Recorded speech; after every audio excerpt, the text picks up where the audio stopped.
Hey there, tax nerds. Guess what? It's summer! And like many of you, we are going to be taking some well-deserved time off this summer. But never fear, we're going to be airing some of our favorite episodes from over the past year. And we'll be back with new episodes in August. In the meantime, give this one another listen.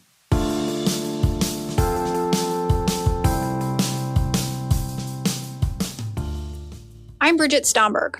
And I'm Lisa D. Simone. And this is Taxes for the Masses. Today's episode is on the taxation of cannabis.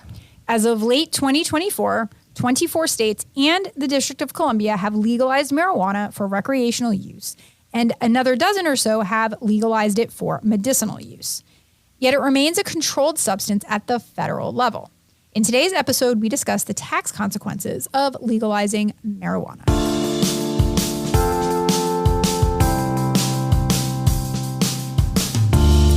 Hello, Lisa. Hello, B. Today we're talking about cannabis, pot, dope, marijuana, Mary Jane, the devil's lettuce. Really? You go to the devil's lettuce before you even go to weed? That's what the internet told me to do. Okay. We need to stop letting you go on the internet unsupervised. It's probably for the best. Had you ever heard that before? No. No. We learned something. Anyway. All right. We are not only talking about cannabis, dear listeners. We are talking about cannabis and taxes, of course. So I'm going to be blunt. Oh, nice one. Nice one. If this episode won't convince you that taxes affect everything, I'm not sure anything will. Excellent pun. Excellent point. Thank you. Those listeners doing the devil's lettuce have already forgotten it by now. The plan for today is to first discuss why a state that has legalized marijuana might want to tax it.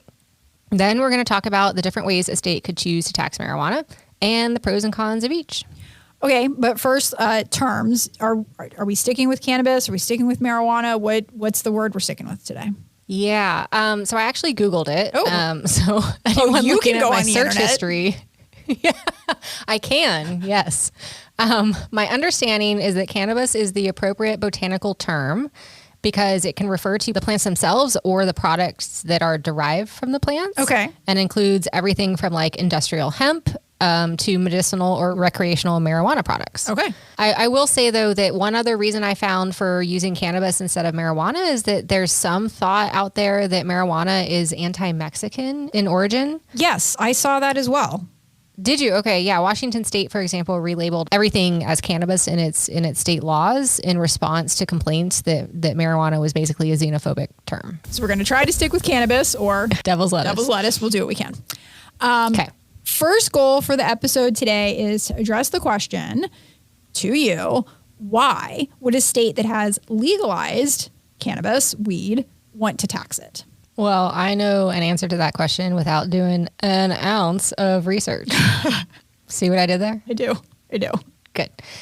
We've said it before, and I'm sure we're going to say it again, but there are two main reasons governments impose taxes that we're going to talk about now. One, raise revenue, and two, shape behavior. So cannabis taxes are no different. They are not.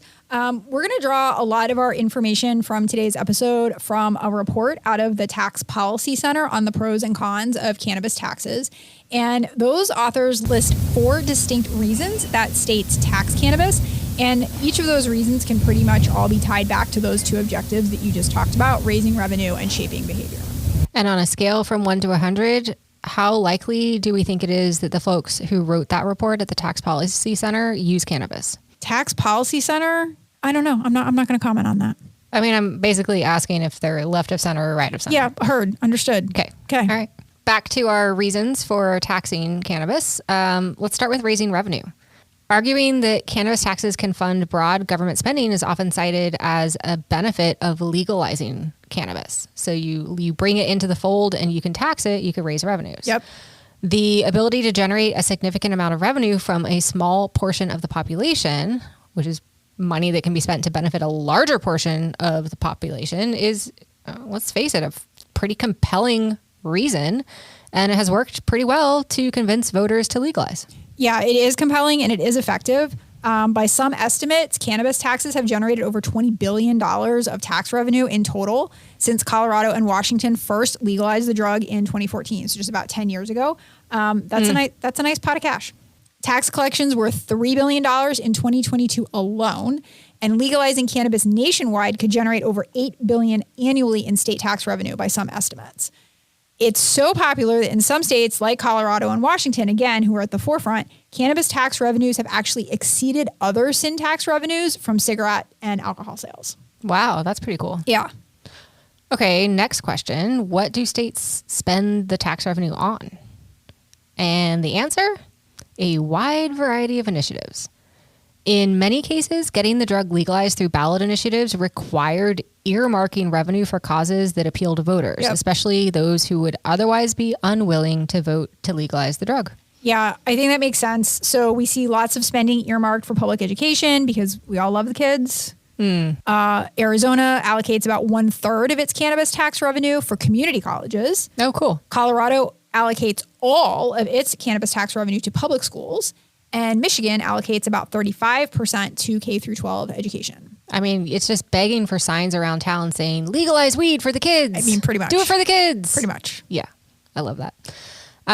Yes, so legalizing drugs so kids can have books seems like, very, very popular. And really the only way that we can get books to kids, apparently, in this country. So Fair enough. Education spending and spending on public health and safety are pretty common. Few states are taking an innovative approach and allocating cannabis tax revenues to programs that address the negative effects of historical drug enforcement policies. And this is referring to the well-documented fact that although the rate of cannabis use is similar among Black and white Americans, Black Americans are arrested for possession and distribution at a rate 3 to 4 times that of white Americans. yeah, it's not great. It's hugely problematic because arrests and imprisonment impose significant costs on individuals and their families, including a loss in lifetime earnings and potential imprisonment and taking people away from their kids. There's all sorts of things here. It's not great, to put it mildly. So a handful of states, you might guess Democratic-leaning states, including Massachusetts and New York, allocate a portion of their cannabis tax revenue to programs that support economic development and workforce training in communities that have been disproportionately harmed by these historical policing practices. Other states earmark revenues for criminal justice reform. And I thought this was kind of cool. Montana and New Mexico actually use the tax revenue to fund programs that help residents that had prior cannabis-related offenses expunged from their criminal records. Oh, wow. That is super cool. Pretty cool. All right. So recap, number 1, reason to tax cannabis or anything really is to raise revenue. Reason number 2 is to shape behavior. So you referred to this earlier.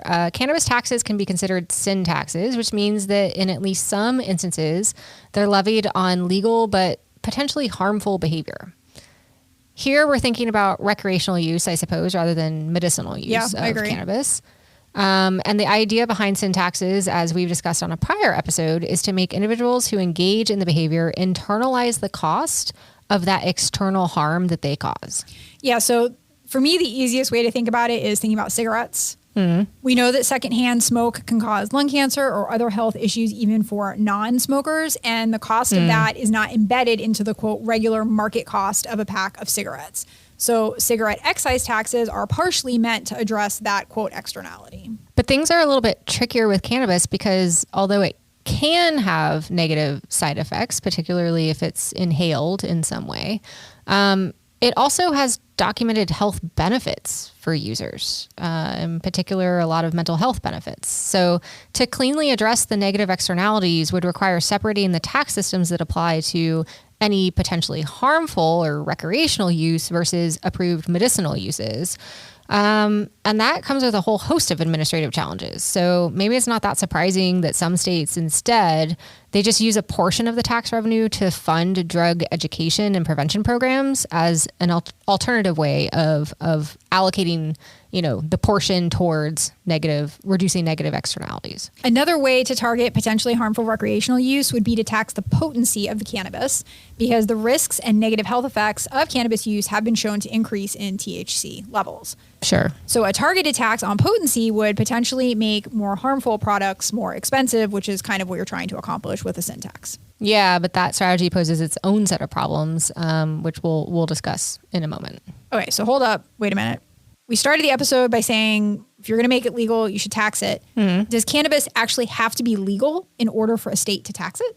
Great question. And the answer is no. Okay. So many states do have a tax on controlled substances. If you live in a state that hasn't legalized cannabis, like your state of Indiana, all right, but nonetheless you find yourself in possession of the drug, you would head over to the Department of Revenue and purchase illegal drug tax stamps as proof of payment for your illegal drugs. Right? Sure I would. Uh-huh. All of those things would happen. I would be in possession of the drug and then I would go. All of these things very likely to happen. Okay, so I'm going to go out on a limb here and assume that compliance with that rule is not so high. No pun intended. That pun should definitely have been intended. Yes. 1, you should have intended that pun. 2, you are correct. Nebraska, as an example, has sold only 225 stamps in total over 30 years. Okay. So most of the revenue from illegal drug taxes come after the fact once somebody has been arrested for possession. And in fact, these taxes became popular during the war on drugs in the 80s and 90s that we grew up with, as some believed it was easier to impose civil penalties on drug dealers for non-payment of the tax than to actually win a criminal conviction for actual drug dealing. Okay, taxes, this is ridiculous. Taxes are truly fascinating. They're lit. Well done.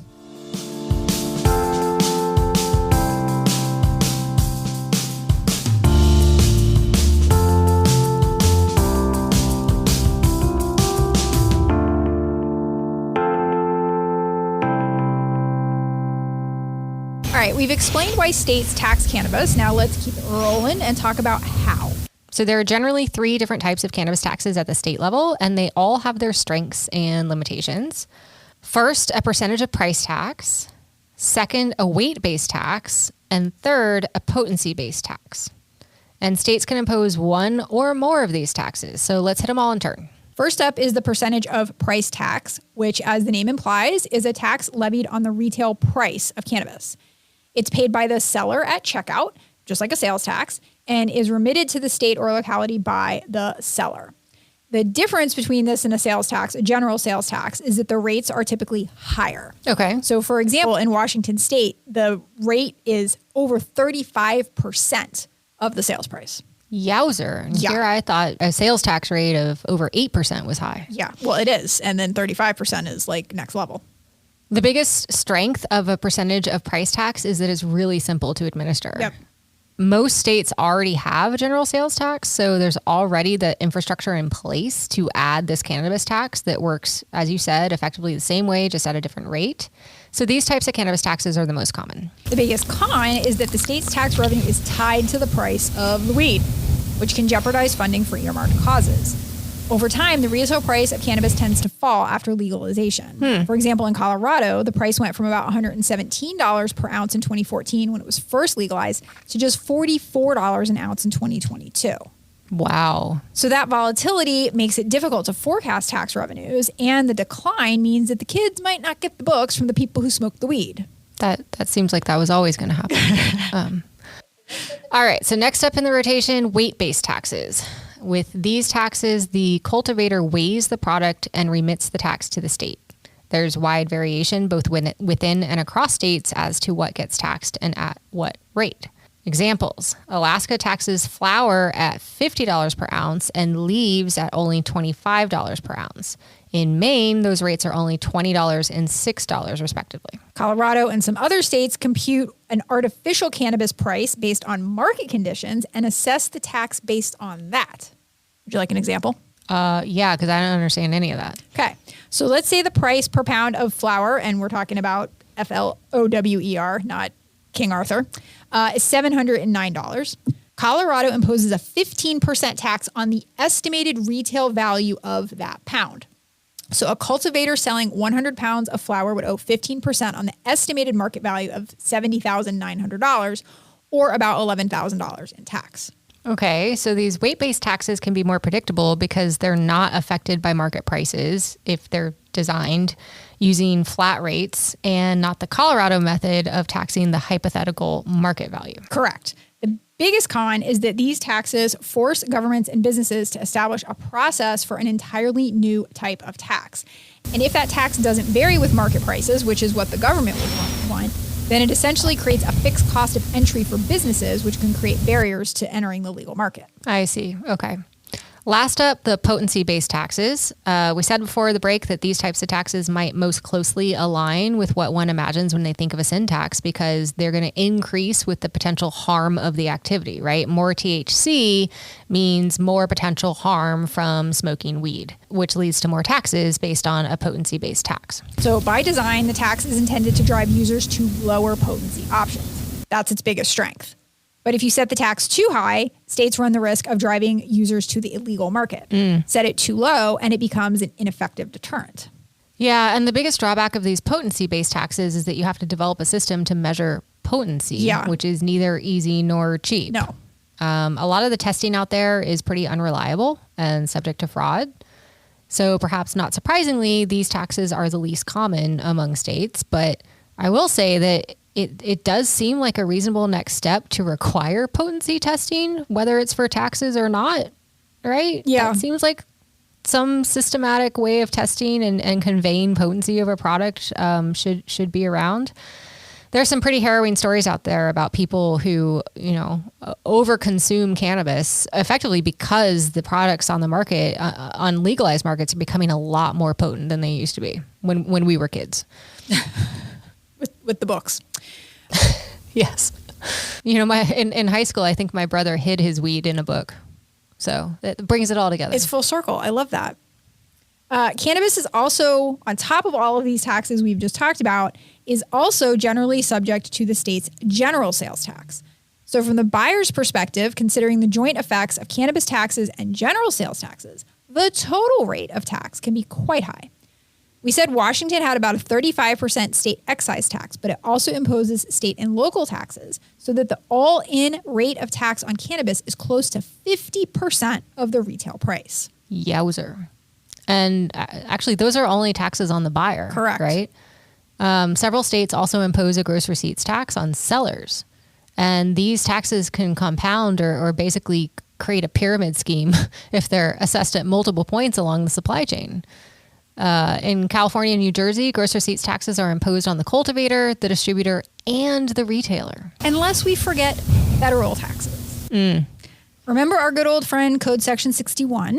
Always. All income is taxable from whatever source derived, and that includes selling controlled substances. The real bastard in this situation is Code Section 280 Cap E, which says no deductions or credits are allowed to someone conducting an illegal business.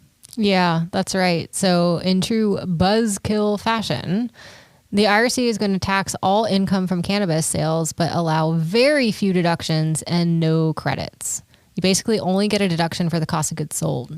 And deductions for things like advertising, wages, and the gross receipts taxes we've discussed, which are all, I think you and I would agree, ordinary and necessary business expenses, they're not deductible. And that can pose some pretty big problems, especially for startup businesses. So let's say a medicinal cannabis dispensary in California has $1 million of gross receipts during its first year of operations and incurs $400,000 of cost of goods sold. Let's say they also owed $150,000 of gross receipts tax on those profits, and they incurred $750,000 of first year startup expenditures. If they were a quote unquote normal business or not selling a controlled substance, the taxpayer would report a loss of $300,000. Right. But as a cannabis business, because they're selling a controlled substance, they have to report taxable income of $600,000. So essentially, we're in a situation where this startup business has to pay federal taxes on a loss. And this won't change unless and until Congress removes all cannabis from the list of federally controlled substances. And I think that is straight trash.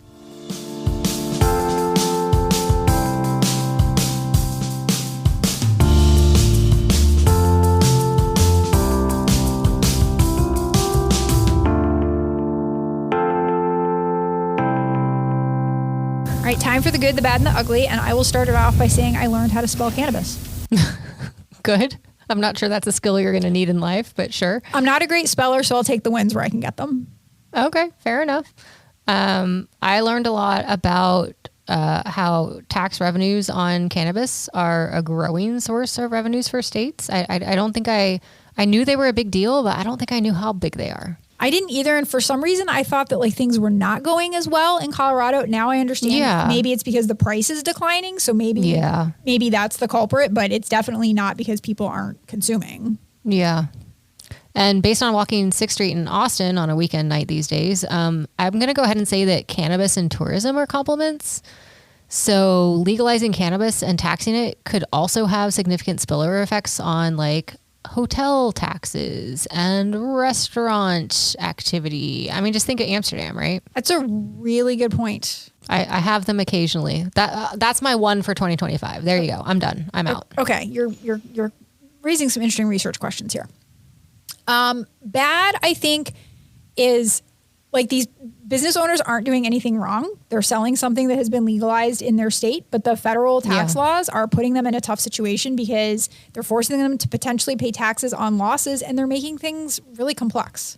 Super complex. And the whole federal state interaction of not just tax laws, but legalization laws it makes my head hurt. It's weird. And it seems like something that should be fixed by now. We're like 11 years into this experiment. It seems like we could have straightened this out. Yeah.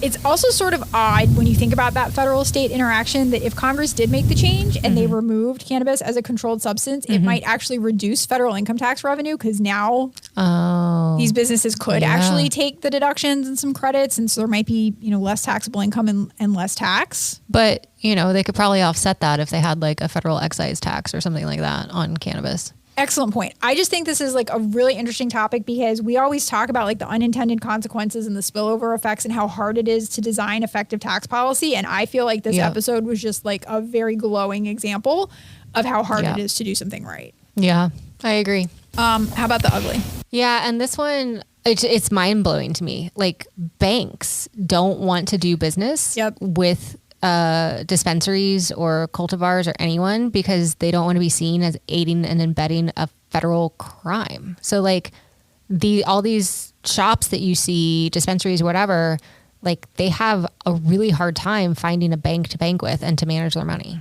It's true. And we actually, in researching this episode, came across articles of people saying that they're basically making tax payments with briefcases of cash because they can't do a wire transfer. And this one guy was talking about how he doesn't go at the same time every week and he varies when he goes and he brings bodyguards with him because if someone knows that he has a dispensary and he's walking around with a duffel bag going to the Department of Revenue, they know that he has a ton of cash with him and he risks the likelihood of being robbed all because we've got this weird federal state mismatch. And it seems like states should be doing more to help these businesses. Like if they're going to collect all these revenues by legalizing it, they should make it easier to run the business. It's a really interesting point. Like think of all the investments that states have made to make electronic payments safe. Like they've done a lot to help, curb cyber crime and you're not getting your money stolen when you make an online payment. Should they be thinking about doing something similar to make sure that you're not getting your money stolen when you're making a physical payment? I have one last thing that like really surprises me about this episode. Okay. I've never seen an edible named devil's lettuce. You're just coming up with all ideas. We're going to write several research papers about this and then we're going to come up with an edible called the devil's lettuce. Probably because nobody wants to eat an edible that tastes like lettuce. Does it have to taste like lettuce? You don't know what the devil's lettuce tastes like. That is true. Good point. Okay. Take it back to the R&D team. But we're not going to get a deduction for it.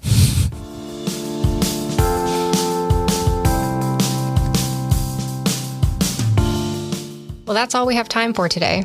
Be sure to join us for more tax nerdery on future episodes of Taxes for the Masses.